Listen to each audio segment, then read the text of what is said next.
చెల్లిస్తున్నాం. యేసయ్యా సమీపంతో రానవాడు, నువ్వు అమృతం కలిగిన వాడు. యేసయ్యా నువ్వు వందనా, నీ దాసుడికి నీ అభిషేకం ఉంచండి, నీ సన్నిధి తోడించి నడిపించండి ప్రభా.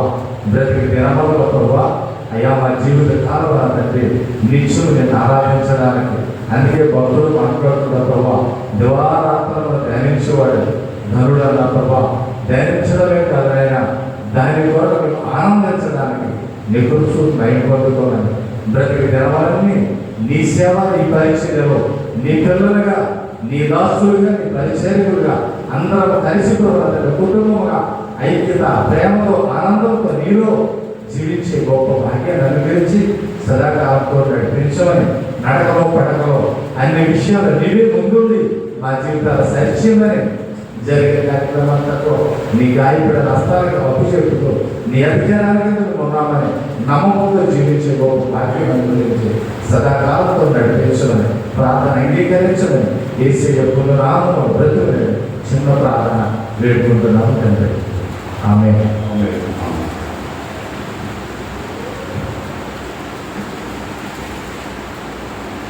సమస్త జ్ఞానములకు మించిన దేవుని సమాధానము యేసుక్రీస్తు వలన మన హృదయములకు తలంపులకు కావాలని నడిపించుగాక. ఆమేన్. ప్రియ దేవుని సంఘములకు ప్రభు మనకు అనుగ్రహించిన అద్భుతమైన శ్రేష్టమైన పునరుత్థాన దినాన్ని బట్టి దేవుని పాదముల యొద్ద ఆయన బిడ్డలుగా ఆయన కనిపించాలి. బాహ్యమైనటువంటి బిడ్డలు ఏ రీతిగా అయితే తల్లిదండ్రులు చూడాలని నిత్యము వారు స్కూల్కి వెళ్ళేటప్పుడు, కాలేజీకి వెళ్ళేటప్పుడు చక్కగా వారు ఉన్నారా లేదా, క్షేమంగా ఉన్నారా లేదా అనేక విధాలుగా పరిశీలిస్తూ ఉన్నాం. మరి ఆత్మ సంబంధమైనటువంటి మన పరమ తండ్రి అన్ని విధాలుగా మనం క్షేమంగా ఉండాలని ఆయన పునకక నిద్రపోక నీ పట్ల ఎంతో బాధ్యతలు వహిస్తూ ఆయన బిడ్డలు ఆయన సన్నిధికి రావాలి, ఆయన సన్నిధిలో గడపాలి, ఆయన సన్నిధిలో ఉన్న మహిమ కలిగినటువంటి సమృద్ధి బహుగా మీరు పొందాలని ప్రభు ఆశిస్తూ ఉన్నారు. అంత గొప్ప తండ్రి మనకు ఉన్నందుకు నిజంగా నేను దేవాది దేవునికి మరొకసారి తెలుగు యూనియన్ బాప్టిస్ట్ చర్చ్ ద్వారా, కుటుంబాల ద్వారా ప్రభువుని స్తుతిస్తూ ఉన్నాను, కనపరుస్తూ ఉన్నాను. ప్రియ దేవుడి సంగమ దైవజనుడు జార్జ్ వాషింగ్టన్ అనేటువంటి భక్తుడు అంటాడు ఏంటంటే, it is impossible to rightly govern A nation without God and the Bible. అంటే దేవుడు ఇట్లా దేవుడు మరియు బైబుల్ లేకుండా ఒక దేశాన్ని సరిగ్గా పరిపాలించడము అసాధ్యం.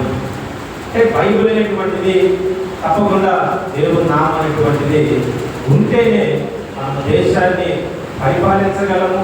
దేశంలో దేవుడి సంగమ ఆయన నామాన్ని కూడా కనపరచగలము. నిజంగా ఉన్నటువంటి ప్రస్తుత పరిస్థితుల్లో దేవుని మాటలు, ఆరాధన జరగలేని కొన్ని రాష్ట్రాలు దేవుని యొక్క సేవకు ఎన్నో భయంకరమైనటువంటి పరిస్థితులు మనం చూస్తూ ఉన్నాం.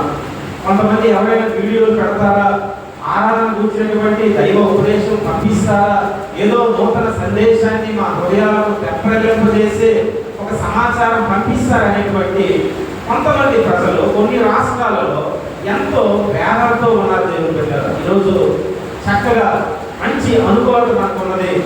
ఎన్నిసార్లైనా దేవుని వాక్యం వినగలం, ఎన్ని కూడికలైనా పెట్టగలం. ఇంత గొప్ప స్వేచ్ఛ మనకైతే ఉన్నది. ఈ అవకాశం లేని వారు ఎంతో మంది ఉన్నారు. వారి కోసం మన ఆలోచన ఏంటి, వారి కోసం మన తపన ఏంటి? దేవుడు పెట్టారా, మనకున్న దాన్ని బట్టి మనం ఆనందించడం కాదు, కానీ లేని వారి కొరకు, అనగా దేవుని వాక్యము వెళ్ళని ప్రాంతాల కొరకు, దేవుని యొక్క ఉపదేశము ఈరోజు నువ్వు వెళ్ళక్కర్లేదు. ఆన్లైన్ అనేటువంటిది, యూట్యూబ్ అనేటువంటిది, ఫేస్బుక్ అనేటువంటిది, ఈ యొక్క టెక్నాలజీ ద్వారా ఎంతో మందికి దేవుని వాక్యాన్ని పరిచయం చేసే గొప్ప సదావకాశము ప్రభు మనకు అనుగ్రహించాడు. దేవుడి సంగమా, ఏది ఏమైనా దేవుడు మన జీవితంలో చాలా అద్భుతమైనటువంటి బాధ్యత కలిగిన చివరి ఘట్టంలోకి వచ్చాము. కాబట్టి ముందున్నటువంటి కాలాల కంటే మన పట్ల చాలా బాధ్యత ఎక్కువ ఉన్నది, పనిభారం ఎక్కువగా ఉన్నది. కాబట్టి ఏదో వచ్చామా వెళ్ళామా అన్నట్లుగా అయితే మాత్రం మన వరకైతే మనం పరలోకం వెళ్తాం, కానీ దేవుని పిల్లల మన ప్రియులు, మన సహోదరులు, మన సహోదరులు బయట హింస పొందుతున్నటువంటి వారి కోసం దయచేసి దినమునకు కొంత సమయమైనా మీరు వెచ్చించాల్సిందిగా ప్రభుదాసునిగా మనం చేస్తూ ఉన్నాను. ప్రియ దేవుడి సంగమా, ఈరోజు దేవుడు మనతో మాట్లాడుతున్నటువంటి అంశము ఈ 17వ అధ్యాయము సంఖ్యాకాండము మీరు మొత్తం ధ్యానిస్తున్నప్పుడు చాలా అద్భుతమైనటువంటి విషయాలు దేవుడు పెట్టారు. ఏంటంటే ప్రభు ఈరోజు మనతో మాట్లాడుతున్న అంశం ఏంటంటే టాపిక్ నీ స్వభావమే నీ నిజమైన పేరు. దయచేసి మనం వినండి. ఈ అంశము చాలా అద్భుతమైనటువంటిది. ఉపదేశం కూడా మీరు చాలా క్లారిటీగా వింటేనే ముగింపులో ఏంటనేటువంటిది అర్థమవుతుంది. నీ స్వభావమే నీ నిజమైన పేరు. Your real life cause will be real name. మన స్వభావము చాలా పరిస్థితుల్లో మన స్వభావాన్ని బట్టి దేవుడు అద్భుతమైనటువంటి కార్యాలు జరిగిస్తూ ఉంటాడు. దేవుడు పెట్టారు. చాలా సందర్భాల్లో పేర్లు పెట్టే విషయంలో గర్భంలో ఉన్నటువంటి బిడ్డలకు తల్లిదండ్రులు అన్ని కొన్ని లిస్టులు చెబుతూ ఉంటాడు. తల్లి ఏమో కొన్ని లిస్టులు చెబుతూ ఉంటాడు. వారి తాతగారు కొంత లిస్ట్ ఇస్తుంటాడు. వారి అమ్మమ్మ గారు నాన్నమ్మ గారు ఒక లిస్ట్ ఇస్తూ ఉంటాడు.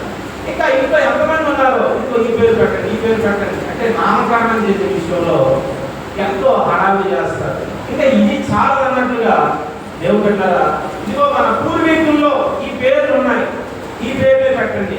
కాదు కాదు, కొత్త టెక్నాలజీ న్యూ నేమ్స్ అప్డేట్స్ అయ్యాయి, ఏంటి వచ్చాయని కొంతమంది గూగుల్ సెర్చ్ చేస్తూ ఉంటారు.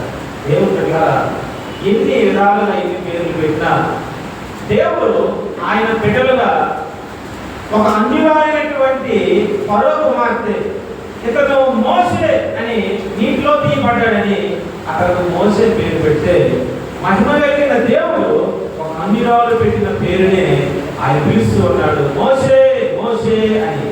రోజు ఎవరు ఏ పేరు పెట్టినా అద్భుతమైనటువంటి ఆరాధనలో గౌరవనీయులు నిత్యులు చెప్పిన మాటలు ఈరోజు అబ్రహాము మాట్లాడినాడు, అవును నేను పురుగుని అని. దేవుడు యాకోబు కూడా ఆయన అంటూ ఉన్నాడు, నేను ధూళిని అని. దేవుడి సంగమా, ఇంకా పౌలు కూడా అంటూ ఉన్నాడు, నేను ఏ పాటి వాడిని. అంటే వారు ఉన్నటువంటి తగ్గింపు జీవితం దేవుడి సన్నిధికి వచ్చిన తర్వాత చాలా అద్భుతంగా humble self the attitude they showed. వారు చూపించినటువంటి విధానం బాగానే ఉంది. కానీ దేవుడు ఏమంటున్నాడు, అబ్రహాముని అందరూ అబ్రహాము అబ్రహాము అని అంటూ ఉన్నారు, ఒంటరి వాడవయ్యా నీవు. కానీ ప్రభు అంటున్నాడు, నీవు నా స్నేహితుడివి. అబ్రహాము పేరేంటంటే స్నేహితుడు. దానియేలు అంటున్నారు అందరూ కూడా ప్రపంచంలో. కానీ దేవుడు పిలుస్తూ ఉన్నాడు, దానియేలు కాదు, ఈయన బహుప్రియుడు. అంటే పేరు దేవుడు పెట్టారా, బయట ఒక పేరు ఉంది, వారి లోపల ఇన్నారు నీయలేను అనేటువంటిది మరొకటి ఉన్నది. ఇంకా చూస్తున్నప్పుడు దావీదు దావీదని అందరూ పిలుస్తూ ఉన్నారు. కానీ దేవుడు దావీదని పిలవట్లేదు. దావీదు అంటాడు, దావీదు దేవుడు ఈయన హృదయానుసారుడు. దేవుడు పిల్లరా ఎంత అద్భుతం కదా.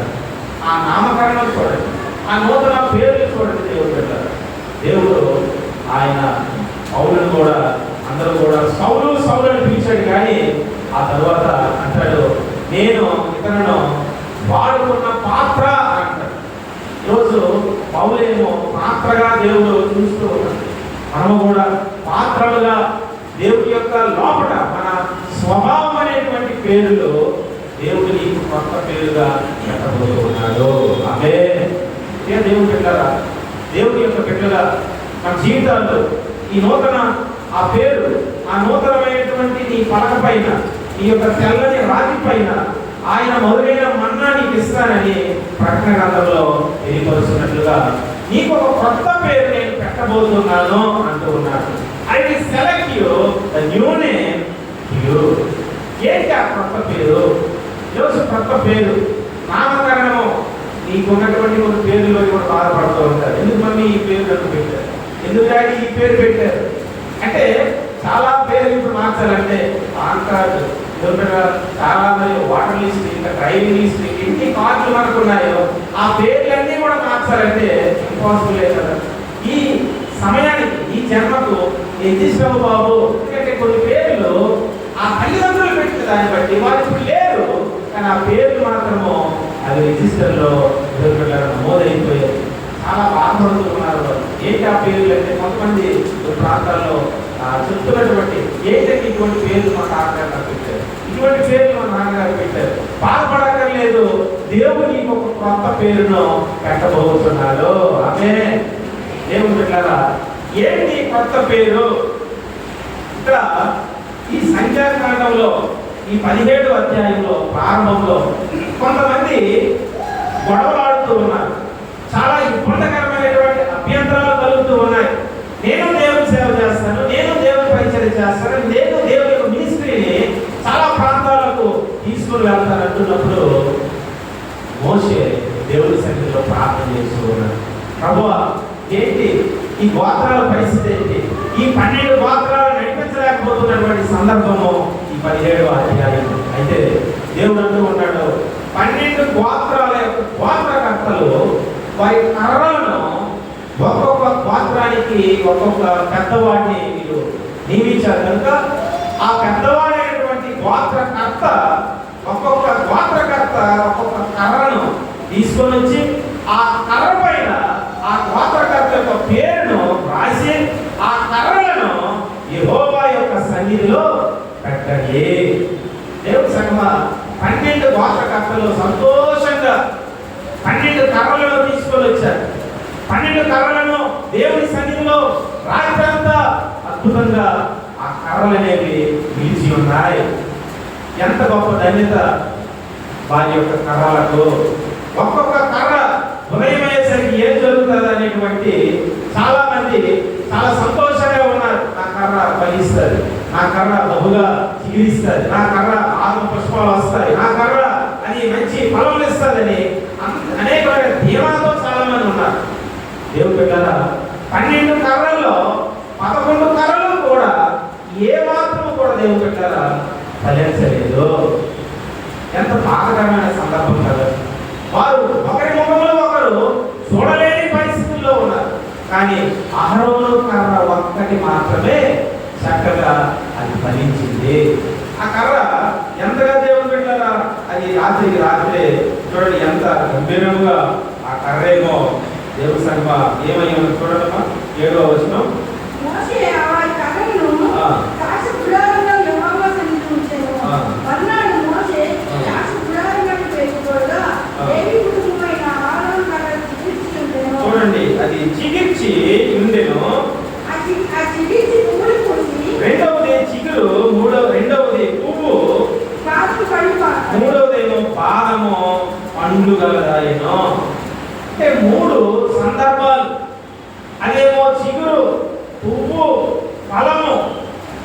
కాయ కనిపించట్లేదు, డైరెక్ట్ ఫలమే. దేవుడు పెట్టారా? ఇది దేవుడు ఇచ్చినటువంటి గొప్ప ధన్యత.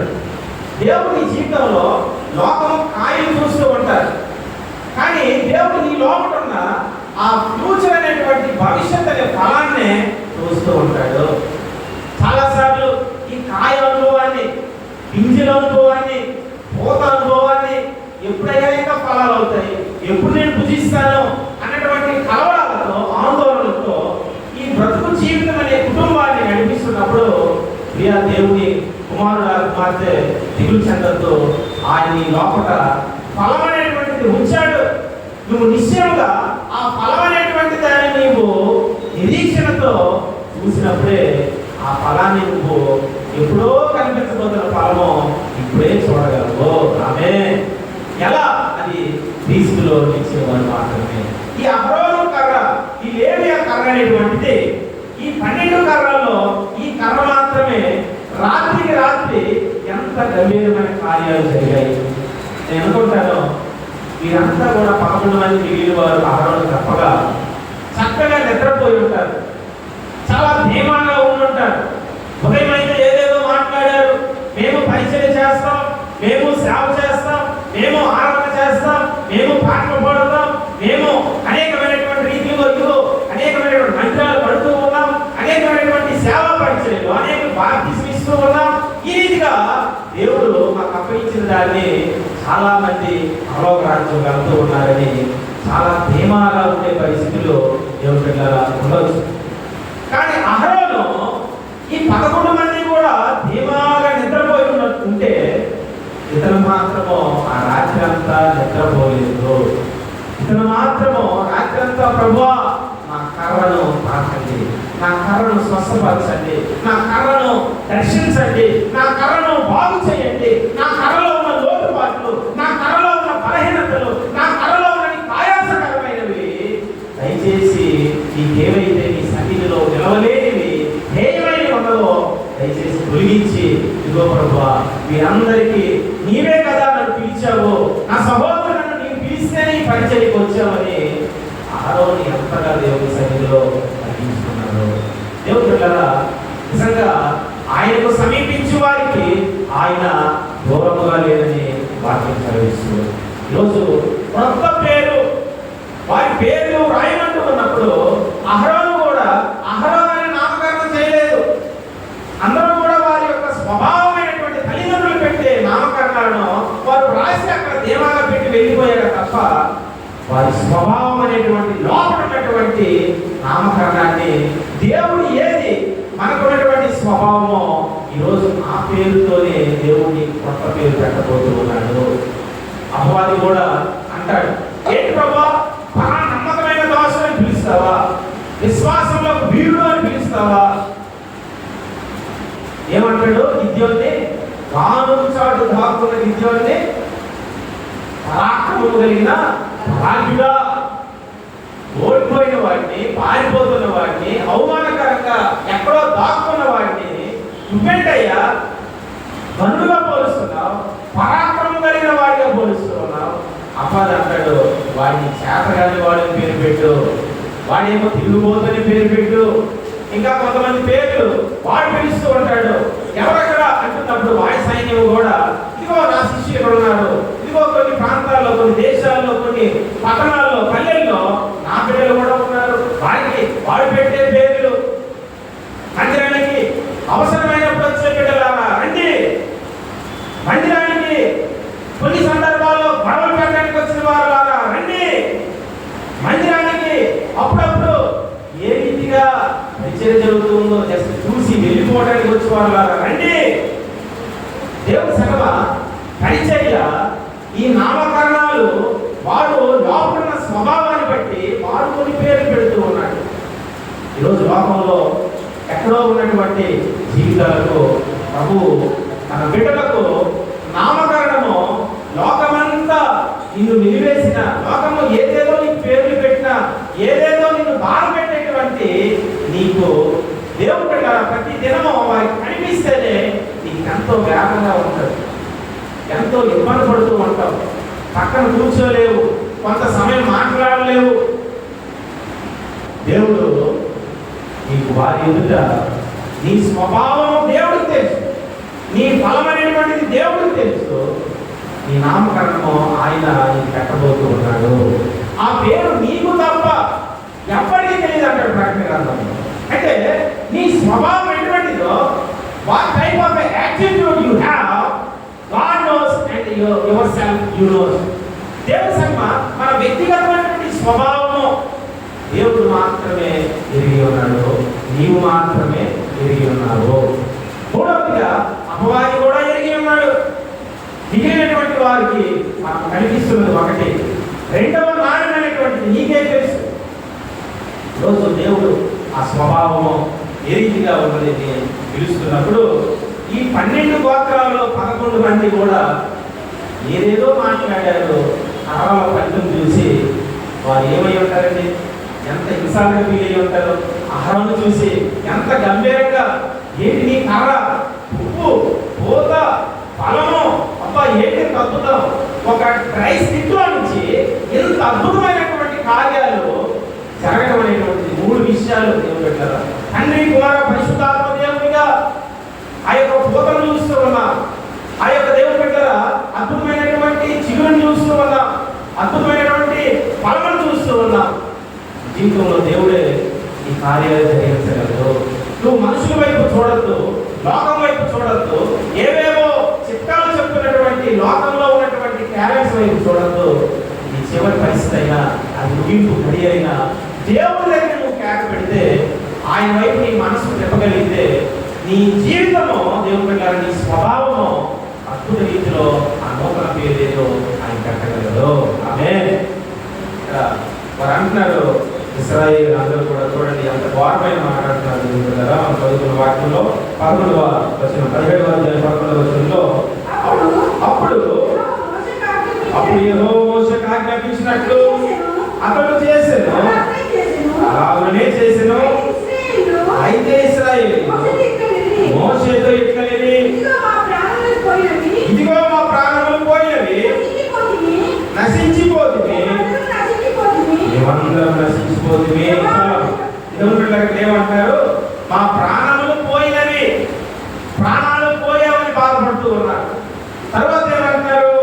మేము నశించిపోతుంది, అలా మేమందరము నశించిపోతుంది. దేవుని మందిరానికి వస్తే వారు ఏమైపోతున్నారట? నశించిపోతున్నారు. ఎంత బాధాకరమైన మాట్లాడారు. మందిరానికి రాగయే నా జనులు చెడిపోతున్నారు అంటాడు, జ్ఞానము లేకయే నా జనులు నశించిపోతున్నారు ప్రభుత్వం. మీరు అంటారు నీ మందిరానికి వస్తే నశించిపోతూ ఉన్నా, నీ మందిరానికి నీ సన్నిధికి వస్తే మేము పాడైపోతూ ఉన్నా, నశించిపోతూ ఉన్నా. ప్రియ దేవుని సంఘ, దేవుడు మనకి ఇచ్చినటువంటి పరిశుద్ధ ఈ సన్నిధిలో నశించిపోతూ ఉన్నామనే మాటలు అంటూ ఉన్నారంటే వీళ్ళు నిజంగా వారి స్వభావము ఇంకా పాత స్వభావంతోనే వస్తూ ఉన్నారు, పాత పులిపిండితోనే వస్తూ ఉన్నారు, పాడైన దిద్దులతోనే వస్తూ ఉన్నారు. కానీ బయట మాత్రము చాలా చక్కగా కనిపిస్తూ ఉన్నారు. ఈరోజు నశించిపోయామని అంటుంటే ప్రభు అంటున్నాడు, నశించిన దాన్ని వెతికి రక్షించిన వాడికి మనిషి కుమారుడు ఈ లోకానికి వచ్చి ఉన్నాడు. నువ్వు ఎందుకు నశించిపోతావు? నువ్వు నా మందిరానికి రాకపోతే నశించిపోతావు, నా సన్నిధిలో నిలవకపోతే నశించిపోతావు. మరొక భక్తులు చూడండి, ఆయన ఎంత గౌరవపడితే ఆదికాండం 4వ అధ్యాయంలో మీకు తెలుసు అయ్యేటువంటి భక్తుడు.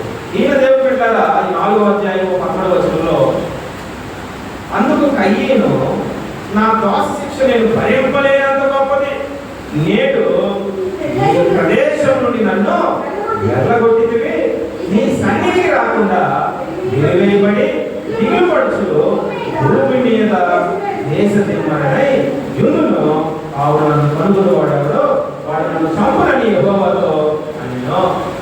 భూమి మీద దేశ దిమ్మగా తిరుగుతూ ఉన్నాడు.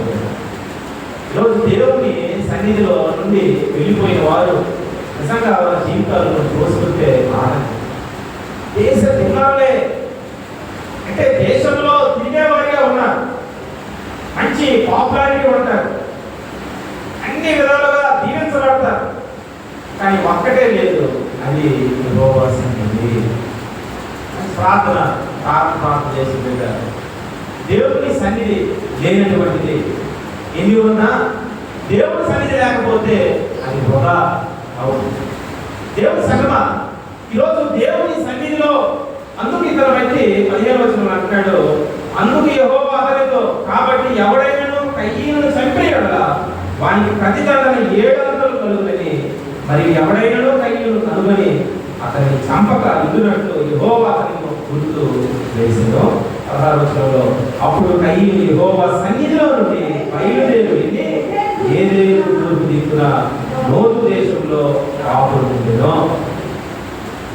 యెహోవా సన్నిధి నుండి పారిపోతూ ఉన్నాడు.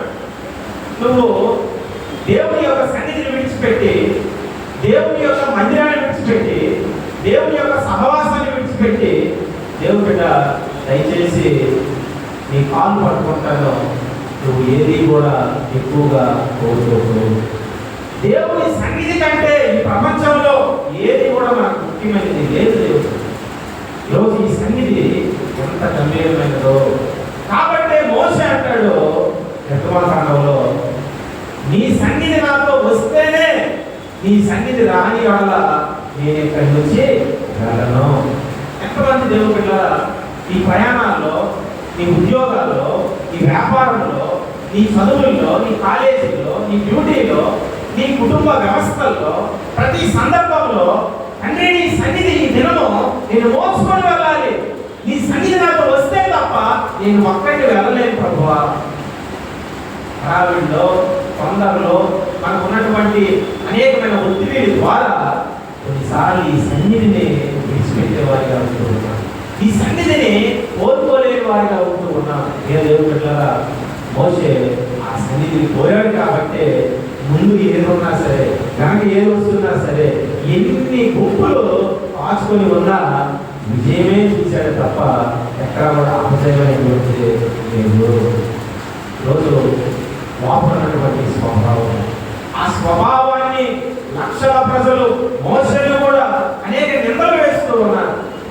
కానీ దేవుడు లోపలన్నటువంటి తను అందరిలో భూలోకంలో ఇతను నమ్మకమైన వాడు, నా ఇంటిలో నమ్మకమైన వాడు.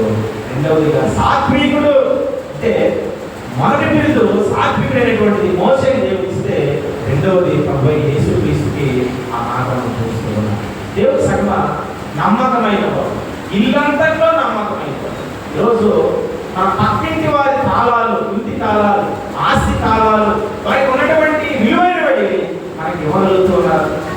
అంటే నమ్మకము ఉన్నప్పుడు వారు విలువైనవి కూడా మనకు అప్పగించి వెళ్తారు దేవుడు పెట్టారు. ఈరోజు నమ్మకం లేదు కాబట్టి ఏది కూడా చిన్నది కూడా నమ్మలేని లోకంలో మనం ఎంత నమ్మకత్వం ఉన్నా నమ్మకంగా ఉన్న వారికి అప్పగించరు. కానీ నమ్మకంగా లేని వారు చూడండి, నాశనము. అతనికి గుర్తు వేస్తేనే తప్ప, ఈ కయ్యనేటువంటికి గుర్తు వేశాడు. ఆ గుర్తు ఏంటో అది దేవుడికి తెలుసు. అది లోకంలో ఎవరైనా సరే ఇతను అయ్యినా అనేవాడి ఏమైనా పోలిస్తే అతను చంపితే 7 రెట్లు ప్రతిదండగా. అంటే ఇతను చేసేదే నరహత్య. ప్రాణంలో భయంకరమైనటువంటి ఆ యొక్క రక్తాన్ని చూశాడు దేవుడు సగమ. అటువంటి స్థానంలో 7 రెట్లు పెరిగే అక్కడ కదా మొదటి స్థితి కంటే కనపడి స్థితి భయంకరమైన.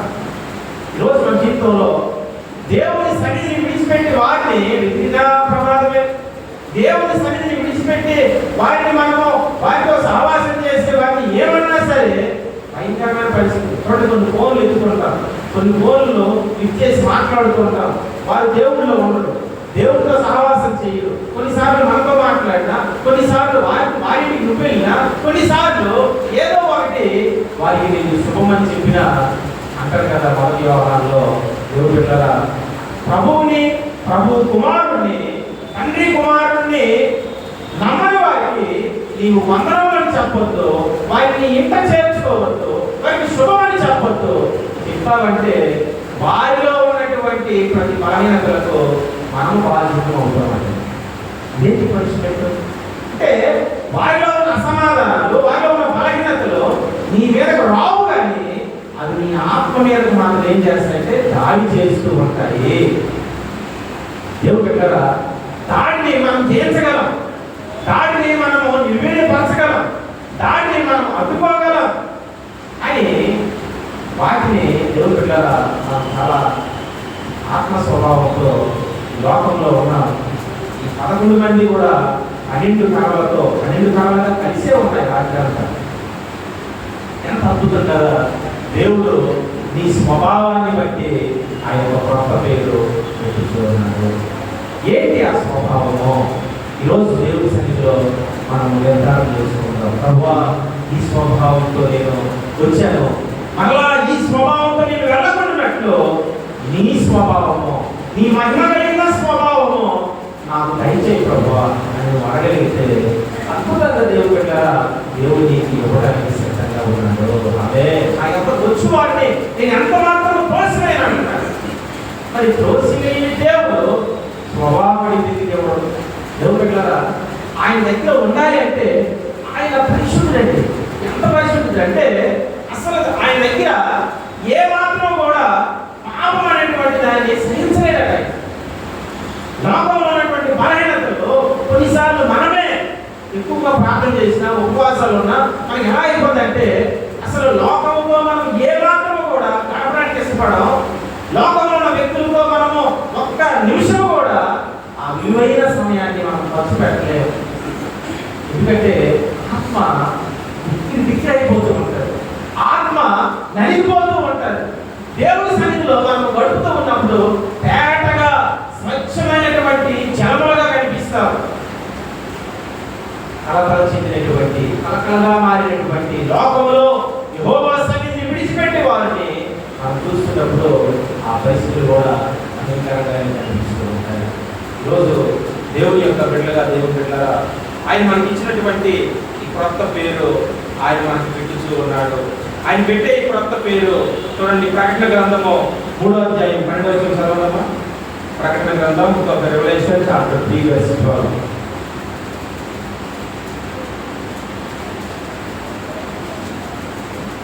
ప్రకటన గ్రంథం 3వ అధ్యాయం 12వ వచనం.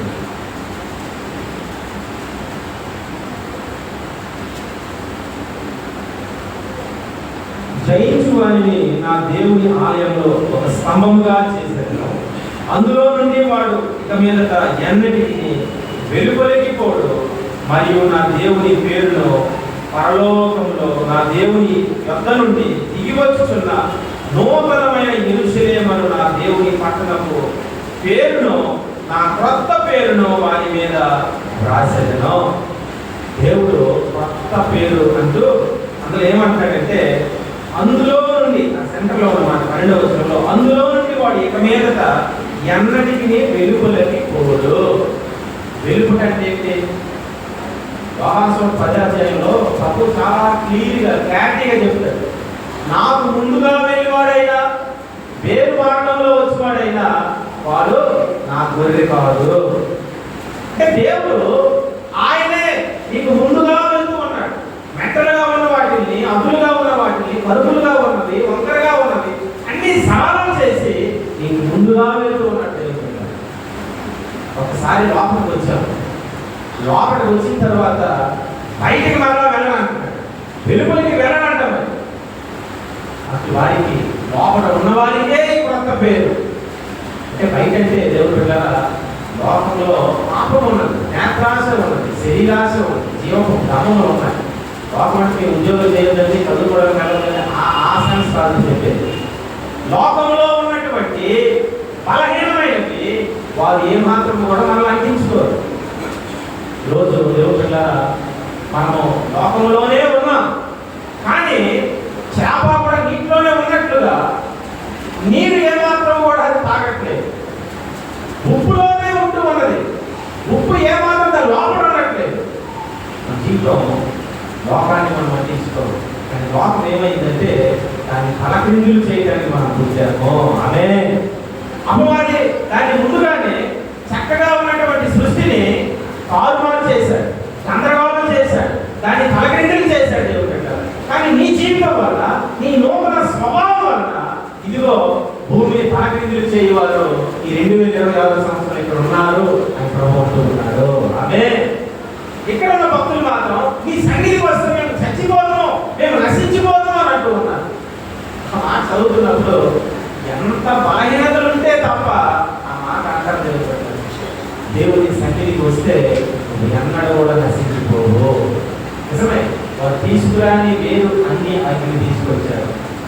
ఇతర కారణం అయితే ఫలించింది, కానీ బిడ్డలు మన జీవితంలో ఈ స్వభావాలను చాలా జాగ్రత్తగా దేవుని బిడ్డల మనం పరిశీలిస్తూ ఉండాలి. కొత్త పేరు కోసం ఇక్కడ చెప్తూ ఉన్నమాట చూడండి. యెషయా గ్రంథం 62వ అధ్యాయం 2వ వచనం. Isaiah chapter 62 verse 2. జనములు నీ నీతిని కనుగొనును, రాజులందరూ నీ మహిమను చూచెదరు. యెహోవా నియమింపబోవు క్రొత్త పేరు నీకు పెట్టబడును. జనములు, రాజులు నీకు చూస్తూ ఉన్నారు. నీకున్న ఈ పేరు కాదు, కానీ దేవుడు నీకు పెట్టబోతున్న ఒక కొత్త పేరు ఉన్నాడు. ఈరోజు ఈ కొత్త పేరు ఎవరు కనుగోగలరు? ఈ కొత్త పేరు నిజంగా లోపల ఉన్నటువంటి ఆత్మ స్వభావము వెతుకువారు మాత్రమే ఈ కొత్త పేరుతో ఎలిజిబిలిటీ లిస్టులో ఉంటారు. చూడండి, 10th క్లాస్ ఇంటర్మీడియట్ 3 లిస్టులు చూస్తాం. First list, second list, third list. తర్వాత ఇంకా లిస్ట్ అనేటువంటి మళ్ళీ ఇంకా చూద్దామన్నా సరే ఏడుపే, అయ్యో థర్డ్ లిస్టులో కూడా లేదా నా పేరు, ఎంత దుఃఖమండి. ఎంతో చెప్పావు కదా అని ఆ క్లాస్మేట్స్ బట్టి చాలా అవమానంగా ఫీల్ అయిపోయి కొంతమంది చనిపోయిన వాళ్ళు కూడా ఉంటారు. చాలా ఫ్యామిలీస్ని ఎంత బాధించలేదు. లిస్టులో పేరు లేనందున వాళ్ళకి అవకాశమే లేదా. కానీ ఆ మాట విని వారు భరించలేని పరిస్థితి. ఈరోజు దేవుడు నీకు ఒక కొత్త పేరు పెట్టిస్తూ ఉన్నాడు. ఎవరు పెట్టారా? భక్తులు వారు మాట స్వభావాన్ని చూసి భయపడ్డారు. 90వ కీర్తనలో ఏమంటాడు? 8వ వచనంలో ఈ పని చెప్పండి. మోషే ప్రార్థన చేశాడు 90వ కీర్తనలో. అంటాడు కదా, యెహోవా నీ సన్నిధిలో నా రహస్య పాపములు, నీ రూపాంతరములు, నీ రూపాంతరంలో నా రహస్య పాపములు కనబడుచున్నవి. అందరేమో మోషేను లక్షల కాల్వాలను తీసుకొస్తున్న దైవజనుడా, నీవు ధనుడు అయ్యా, నువ్వు గొప్పవాడవయ్యా అని అనుకుంటే, ఇతరు మాత్రము యెహోవా సన్నిధికి వెళ్ళిన తర్వాత అక్కడు నా రహస్య పాపాలు కనబడతాయి. అంటే మన పాత స్వభావము, నీ మాటల్లో, తలంపులు, ఆలోచనలు, ఉద్దేశాలు, కామ, క్రోధ, మోహ, లోభ, మత మత్సరాలు అనేటువంటివి చనిపోయిన క్షణం వరకు దాడి చేస్తూనే ఉంటాయి. ఈ స్వభావము అది నిత్యము కూడా ఈ రోజు నాకు కొత్త స్వభావం వచ్చింది, కొత్త పేరు వచ్చింది అని నువ్వు ఎప్పుడు కూడా కనిపించడానికి లేదు. ఆయన సన్నిధి, మహిమలైన సన్నిధికి వెళ్ళినంత వరకు ఈ భూమి మీద నీ సన్నిధిని మనం అనుసరించుకుందాకా. ఇక్కడ ప్రపంచమంతా అనేక లక్షల కాలంలో మోషేని చూస్తుంటే, మోషే మాత్రం నన్ను చూడగలరు బాబు, నా లోపల నా దేవుడు తెలుసు అయ్యా, రహస్య బాబానే కనిపిస్తూ ఉన్నాయి, రహస్యమే బయలుదేరుతూ ఉంది, దయచేసి నన్ను విడిపించు అంటాడు. ఇతను 40వ కీర్తనలో దావీదు అంటాడు, చికట గల దొంగ ఊపిలో నేను వెళ్ళిపోతున్నాను. నాశనకరమైనటువంటి చికట గల దొంగ ఊపి. చాలా మంది పిక్నిక్స్ వెళ్తూ ఉన్నారు, ఈ ఊపిలో పట్టి వెళ్ళిపోతూ ఉన్నారు. ప్రతి సంవత్సరం ఇదే చాలా బాధ. ఇంకా ఇలా ఇంటర్మీడియట్ పాస్ అయ్యలేదు, 10th క్లాస్ పాస్ అయ్యలేదు, ఇంజనీరింగ్ అద్భుతంగా ర్యాంక్ వచ్చేదే లేదు, ఫ్రెండ్స్తో ఇలా వెళ్ళి ఆ ఊపిల్లో చాలా మంది దేవుడు పెట్టారా. లాస్ట్ మంత్ కూడా రీసెర్చ్ ఎంతో మంది ఆ లిస్టులు చూడలేకపోతున్నాం. బాగా మాత్రమే మనం ఏం చేయగలం. సెల్ఫీ చేసేవారు బాగానే ఉన్నారు, కొట్టుకుపోయేవారు కొట్టుకుపోతూనే ఉన్నారు. రోజు చీకటగల దొంగ ఊపి, ఆ ఊపిలో తోడేసిన లాగలం కానీ నరకమనే చీకటగల దొంగ ఊపి.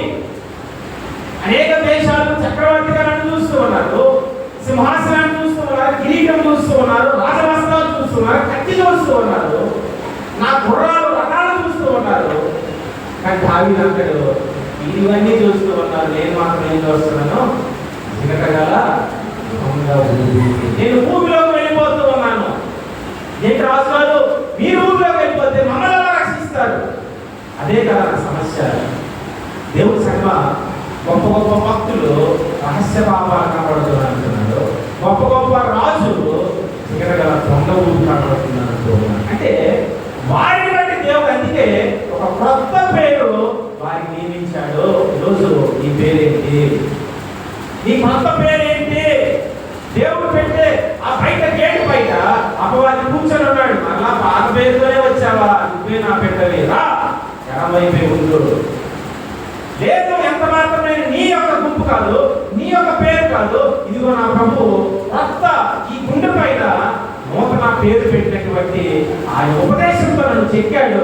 ఆయనకు అప్పగించుకున్నాను, ఒక కొత్త పేరుతో వచ్చాను, నేను జయించాను. నేను ఇక బయట ఉండను, లోపలే ఉంటాను.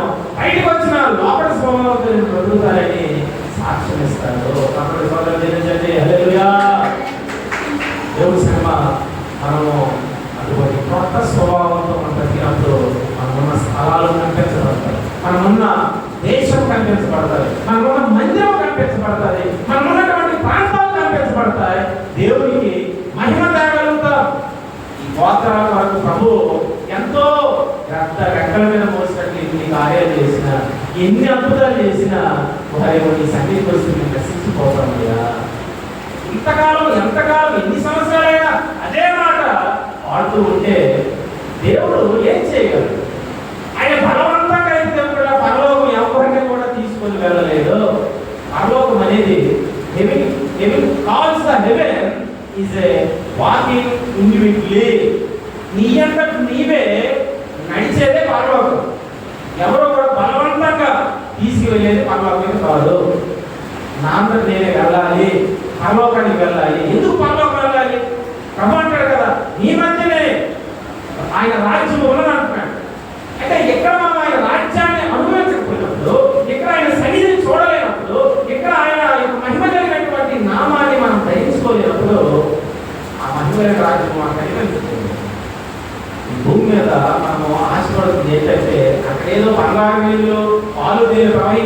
అద్భుత కార్యాలు జరుగుతాయని కాదు, అది అవసరం లేదు మనకి. కానీ ఆశ ఏంటంటే who died for my sin and who got the wound to see my saviour.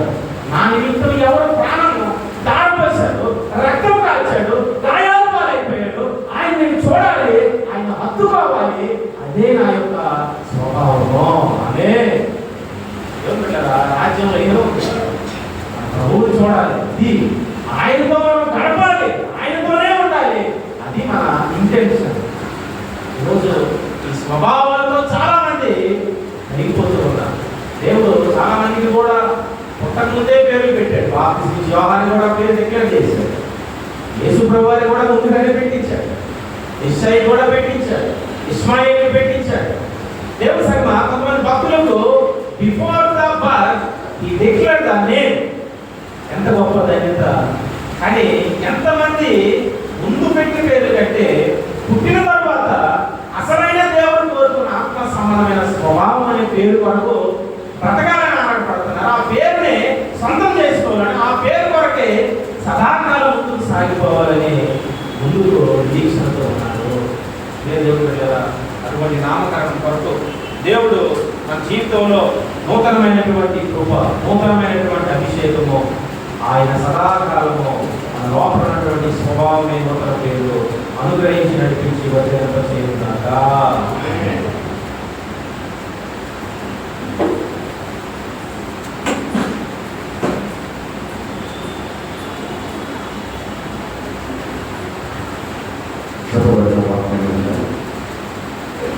జాస్వర్ గారు వచ్చి ప్రార్థన చేస్తున్నారు. ఈ జాస్వర్ గారు వచ్చి ప్రార్థన నడిపించవలసిందిగా మనం చేస్తున్నాం.